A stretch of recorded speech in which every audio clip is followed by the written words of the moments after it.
Assalamualaikum warahmatullahi wabarakatuh. Bismillahirrahmanirrahim. Alhamdulillah wa syukurillah wassalatu wassalamu ala rasulillah amma ba'du. Bagaimana kabarnya anak-anak? Ya, saya harap semuanya dalam keadaan sehat dan semangat. Ya. Anak-anak yang kelas 4B yang kami banggakan, untuk kali ini kita akan belajar tentang pembelajaran 7 ya, yakni membahas beriman kepada malaikat Allah. Nah, beriman kepada malaikat Allah ini termasuk rukun iman yang keberapa? Yang kedua, yakni beriman kepada malaikat Allah. Ya, sebelum kita mulai pembelajaran kali ini, marilah kita berdoa ya. Berdoa kepada Allah dengan harapan semoga diberikan kelancaran, diberikan kemudahan dalam proses pembelajaran kita kali ini. Yuk kita berdoa bersama-sama.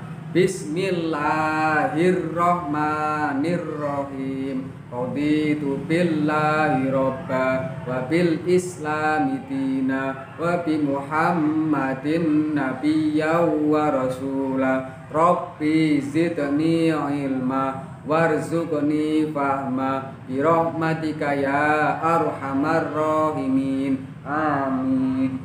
Udah siap? Silakan persiapkan peralatan belajar kalian ya. Yuk kita langsung ke pembelajaran kali ini. Ya anak-anak, inilah materi kita kali ini ya, tentang pembelajaran 7 dengan tema beriman kepada malaikat Allah. Beriman kepada malaikat Allah ini termasuk rukun iman yang keberapa? Yang kedua ya. Nah, sebelum kita membahas ini juga sebagai awalan pembahasan kita kali ini ada firman Allah yang tercantum dalam surat Al-Baqarah ayat 286. Bismillahirrahmanirrahim. Amanar rasulu bima unzila ilaihi mir rabbihi wal mu'minun kullun amana billahi wa malaikatihi wa kutubihi wa rusulih. Artinya Rasul telah beriman kepada Al-Quran yang diturunkan kepadanya dari Tuhannya. Demikian pula orang-orang yang beriman semuanya beriman kepada Allah, malaikat-malaikatnya, kitab-kitabnya dan rasul-rasulnya. Dari firman Allah ini sudah dijelaskan ya anak-anak bahwasanya kita yang sebagai umat Islam, umat beriman, maka bagaimana kita harus iman kepada Allah, juga iman kepada malaikat, kitab-kitabnya, rasul-rasulnya. Dan lebih sempurnanya nanti ada rukun iman kepada siapa? Iman kepada hari akhir, hari kiamat. Yang terakhir, yang keenam, iman kepada qada dan qadar atau iman kepada takdir Allah. Itu ya, yakni anjuran atau kewajiban kita untuk beriman kepada malaikat ini tercantum dalam firman Allah dalam surat Al-Baqarah ayat 286 ya. Oke. Selanjutnya juga ada hadis dari Rasulullah, kalian baca sendiri ya.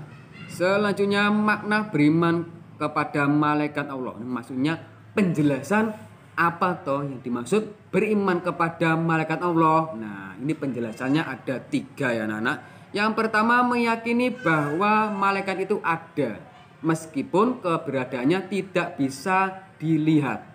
Jadi malaikat tidak bisa dilihat bagi kita ya. Manusia bisa melihat malaikat itu hanya Rasul-Rasul Allah, khususnya Nabi Muhammad SAW itu bisa melihat malaikat Allah. Karena apa? Ini sebagai keistimewaan yang diberikan oleh Allah kepada Rasul-Rasul Allah ya.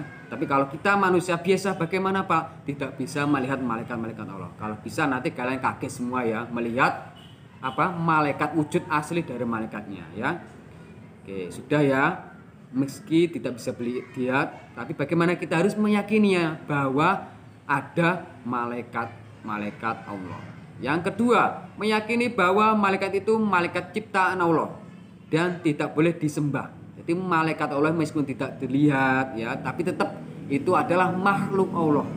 Ya, meski diberikan keistimewaan-keistimewaan tertentu oleh Allah ya, salah satunya tidak bisa minum, tidak bisa makan, tapi tetap itu namanya makhluk Allah. Maka bagaimana kita tidak boleh meyakini, tidak boleh menyembah malaikat, tapi hanya saja kita meyakininya bahwa malaikat itu ada, gitu aja ya. Jadi sebatas meyakini, tidak sampai kita menyembah malaikat. Tetap yang kita sembah adalah siapa? Allah SWT ya.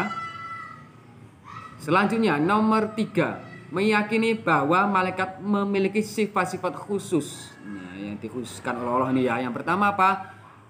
Ya, salah satunya selalu patuh kepada perintah Allah. Jadi kalau malaikat itu sebagai apa, memiliki sifat khusus ya, tidak pernah membangkang. Ya, tidak pernah membangkang Allah Ta'ala. Selalu taat kepada Allah SWT. Berbeda dengan kita, kalau kata kadangkala kita taat ya, kadangkala kita tidak, karena kita manusia biasa ya, yang diberikan hawa nafsu oleh Allah. Tapi kalau malaikat tidak memiliki hawa nafsu, sehingga bagaimana? Tetap taat kepada Allah, tidak pernah membangkang ya, tidak pernah melanggar aturan-aturan Allah SWT.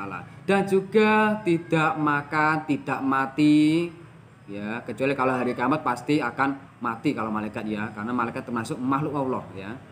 Juga diciptakan dari cahaya. Kalau manusia, khususnya Nabi Adam kan diciptakan dari tanah ya. Tapi kalau kalau malaikat bagaimana? Diciptakan dari tanah. Dan jin itu diciptakan dari apa? Api. Tapi kalau malaikat diciptakan dari cahaya atau nur. Ya, sifat khusus selanjutnya yakni apa? Tidak makan dan tidak minum. Ini sangat berbeda sekali dengan kita. Kalau kita apa?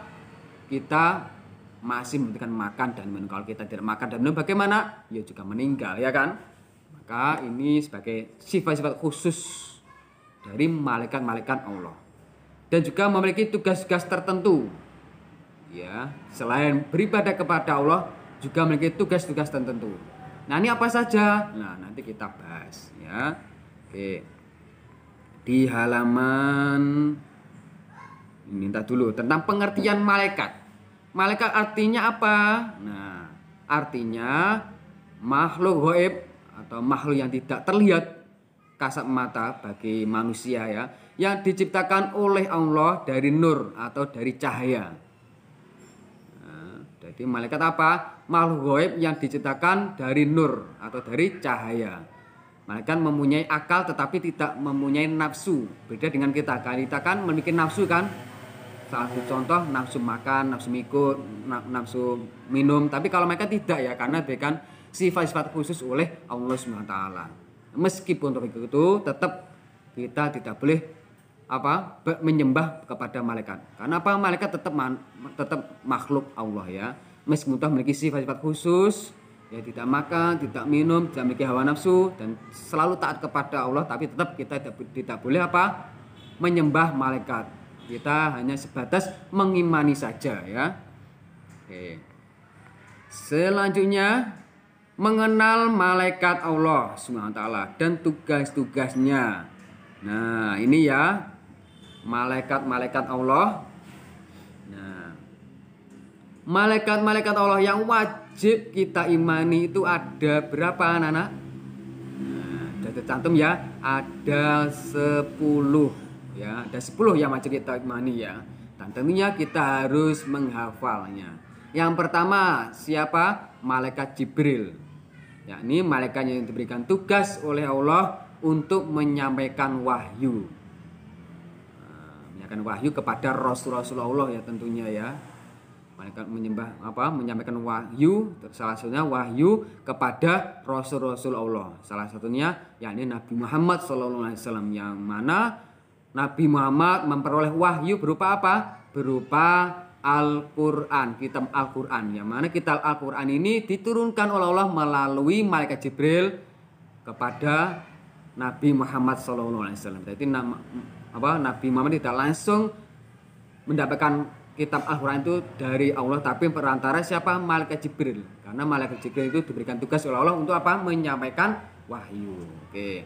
Nomor 2. Malaikat nomor 2 yakni apa? Malaikat Mikail. Yakni diberikan tugas untuk membagi rezeki. Jadi kita memberi rezeki itu perantara Mikail ya. Rezeki apapun ya. Semuanya rezeki kesehatan, keselamatan, semuanya itu perantara Mikail. Ya, tentunya semuanya itu pemberian dari Allah, tapi hanya saja perantara malaikat Mikail sebagai apa?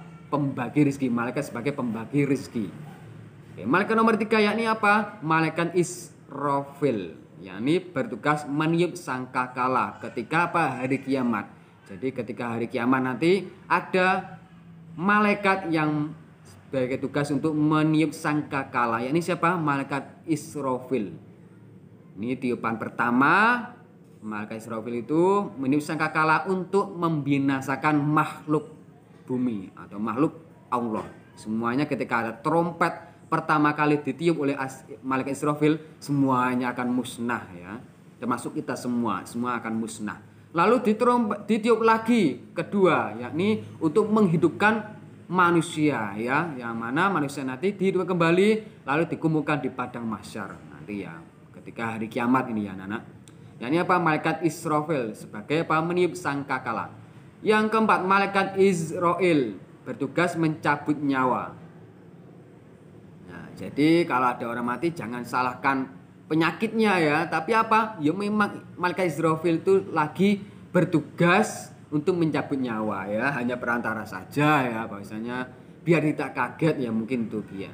Mungkin ada penyebabnya kecelakaan atau penyakit, bahkan penyakit COVID seperti itu. Tapi dibalik semua itu yakni siapa? Malaikat Israel sebagai pencabut nyawa. Ya tentunya malaikat Israfil juga sesuai dengan perintah-perintah Allah ya, tidak asal mencabut nyawa, tapi sesuai dengan perintah-perintah Allah. Lebih sederhananya itu ada jadwal-jadwal tersendiri. Siapa hari ini yang dicabut nyawa ya, besok siapa, ini sudah ada ya. Dan tentunya sesuai dengan perintah Allah. Yang kelima, malaikat mungkar bertugas menanyai manusia di alam kubur. Gandengannya ini siapa? Malaikat nakir, yaitu mungkar nakir ya. Ini bertugas untuk menanyai manusia di alam kubur. Ya, di alam kubur kita kalau sudah meninggal lalu di alam kubur nanti ditanyai oleh siapa? Malaikat mungkar nakir. Pertanyaan biasanya itu siapa? Kata modern ya biasanya ya, yang menalkin mayat itu lah ya. Siapa Tuhanmu? Apa agamamu? Siapa saudara-saudaramu? Nah, seperti itu biasanya gitu ya. Dan selebihnya nanti juga ada pertanyaan, nggak tahu nih ya pertanyaan apa ya. Nah, itu yang penting apa? Malaikat mungkar nakir ini sebagai apa? Menanyai manusia di alam kubur ya. Nomor 7, siapa? Malaikat raqib bertugas mencatat amal baik manusia. Jadi kalau kita beribadah, sholat, zakat, belajar, kan amal kebaikan toh. Nah, itu nanti yang bertugas mencatat siapa? Malaikat raqib. Selanjutnya malaikat atid bertugas mencatat amal buruk manusia. Nah, maka bagaimana kalau kita tidak sholat ya, tidak belajar, tidak beribadah, tidak rajin berzikir atau bagaimana, nanti yang nyata itu malaikat atid ya. Malaikat atid ini sebagai pencatat amal buruk kita, termasuk meninggalkan perintah-perintah Allah. Ini kan termasuk amal buruk kan ya. Maka yang sebagai tugas untuk mencatatnya siapa? Malaikat atid. Yang kesembilan, malaikat Ridwan bertugas menjaga surga. Kelak kalau kita masuk surga maka akan bertemu dengan malaikat Ridwan, karena malaikat Ridwan itu termasuk apa? Malaikat bertugas menjaga surga. Yang ke-10 yakni malaikat Malik. Ini malaikat yang mengerikan sekali ya, ini katanya ya, mengerikan sekali. Karena apa? Bertugas menjaga neraka. Sesuai dengan apa? Lokasinya ya. Lokasinya di neraka ya, harus malaikatnya malaikat yang mengerikan ya. Biar kaget semua ya, biar kapok ya. Kalau di neraka itu tidak ada yang senang-senang, semuanya sengsara karena siksaan Allah Subhanahu wa taala. Tapi beda dengan malaikat Ridwan, murah senyum ya, sesuai dengan keindahan surga. Maka bagaimana kalau kalian ingin bertemu dengan malaikat Ridwan? Nah, maka kalian harus rajin beribadah, ya belajar juga, karena belajar itu termasuk kewajiban kita ya. Udah ya, jadi malaikat ada 10 ya yang wajib kita imani. Yang pertama siapa anak? Malaikat Jibril, Mikail, Israfil, Mungkar, Nakir, malaikat raqib, malaikat atid, Ridwan, dan yang terakhir malaikat Malik. Sudah ya. Dan selanjutnya adalah tugas kalian ya. Pasti ada tugas no ya. Tidak lupa kalau tugas itu ya.